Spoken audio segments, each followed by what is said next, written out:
सूत जी बोले। वैश्य ने मंगलाचरण करके यात्रा आरंभ की और अपने नगर को चला।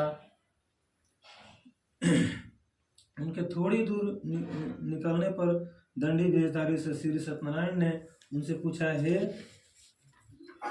साधु, तेरी नाव में क्या है? अभिमानी वणिक हंसता हुआ बोला, हे दंडी, आप क्यों पूछते हो?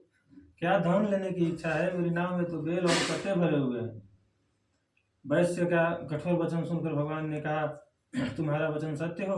दंडी ऐसा कहकर वहां से दूर चले गए और कुछ दूर जाकर समुद्र के किनारे बैठ गए। दंडी के जाने पर वैश्य ने नित्य क्रिया करने के बाद नाव को ऊंची उठी देखकर अचंभा किया और नाव में बेल पत्ते आदि देखकर मूर्छित हो जमीन पर गिर पड़ा।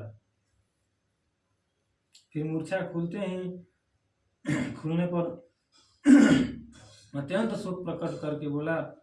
तो उसका दामाद बोला कि आप शोक न करें, यह दंडी का श्राप है, अतः उनकी शरण में चलना चाहिए, तभी हमारी मनोकामना पूरी होगी। दामाद के वचन सुनकर दंडी वैसे दंडी के पास पहुंचा और अत्यंत भक्ति भाव से नमस्कार करके बोला, हे भगवान, आपकी माया से मोहित ब्रह्मा आदि भी आपके रूप को नहीं जानते, तब मैं अज्ञानी कैसे जान सकता हूँ? आप प्रसन्न होइए, मैं समर्थ के अनुसार आपकी पूजा करूँगा, मेरी रक्षा करो और पहले से समान नौका में धन भर दो।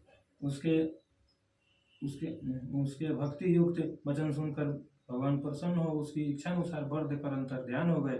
तब उन्होंने नाव पर आकर देखा कि नाव धन से परिपूर्ण है। फिर वह भगवान श्री सत्यनारायण का पूजन कर साथियों सहित अपने नगर को चला। जब अपने नगर के निकट पहुंचा तब दूत को घर भेजा।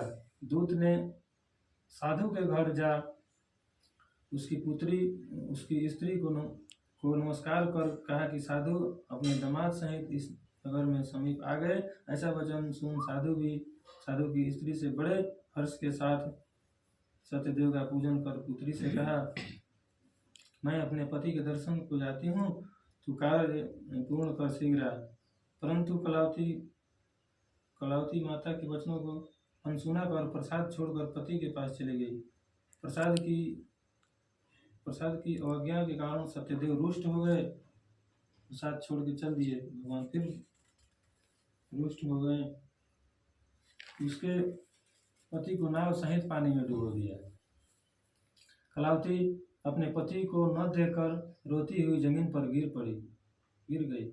इस तरह नौका को डूबा हुआ तथा कन्या को रोता हुआ देख साधु दुखित होकर बोला, हे प्रभु, इससे या मेरे परिवार को जो भूल हुई उसे क्षमा करो। उसके दीन वचन सुनकर सत्यदेव प्रसन्न हो गए और आकाशवाणी हुई, है साधु, तेरी कन्या प्रसाद को छोड़कर आई है, इसलिए इसका पति अदृश्य हुआ। यदि वह घर जाकर प्रसाद खाकर लौटे तो इसका पति अवश्य मिलेगा। ऐसी आकाशवाणी सुनकर कलावती ने घर पहुंचकर प्रसाद खाया, फिर आकर पति के दर्शन किए। तत्पश्चात साधु ने बंधु बांधवों सहित सत्यदेव भगवान का विधि पूर्वक पूजन किया। उस दिन से वह प्रत्येक पूर्णिमा को श्री सत्यनारायण भगवान का पूजन करने लगा। फिर इस लोक का सुख भोग कर अंत में स्वर्ग लोक हो गया। इति रिवा करने से प्रेम से बोले वृंदावन बिहारी लाल की जय।